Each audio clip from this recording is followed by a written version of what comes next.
අපේ මුළු කණ්ඩායම කොළඹ නගරවල් වල අද දවසේ මේ පත්‍රිකාව අපි බෙදා දීලා තියෙනවා මිනිස්සුන්ව දැනුවත් කරන්න. මොකද අධ්‍යාපන ප්‍රතිසංස්කරණයක් දැනට ක්‍රියාත්මක වෙනවා. සෞඛ්‍ය අමාත්‍යාංශය, සෞඛ්‍ය ප්‍රවර්ධන කාර්යාංශය සහ අධ්‍යාපන අමාත්‍යාංශය එකතුව 6 වන ශිෂ්‍යයන්ට නිර්දේශයක් කරලා තියෙනවා. මේ ලිංගික සෙක්ස් කියන වචනේ ඉස්සෙල්ලා තිබේ සෙක්ස් එඩියුකේෂන් කියලා.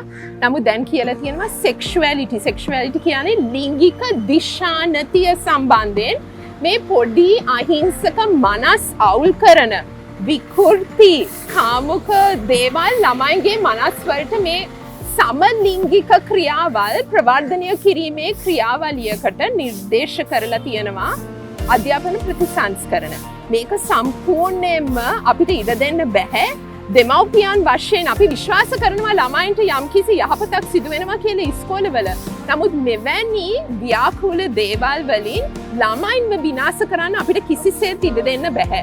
අවුරුදු 6 වෙනි ශ්‍රේණියේ ළමයෙක්ට කොහොමද මේ ලිංගික ක්‍රියාවල් ගැන කියාදීමක් කරන්න පුළුවන් වෙන්නේ.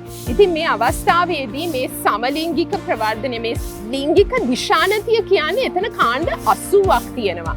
මේ වගේ විකෘති සහගත මොළවල් අවුල් කරන ව්‍යාකූල දේවල් උගන්වන්න දෙමව්පියන් වශයෙන් අපිට ඒක ඉඩ දෙන්න නැහැ.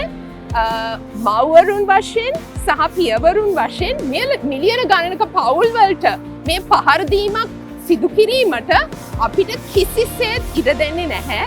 ඉතින් එබැවින් අපි අද දවසේ රට පුරා මේ පත්‍රිකා බෙදා හැරීම අපි දියත් කරනවා.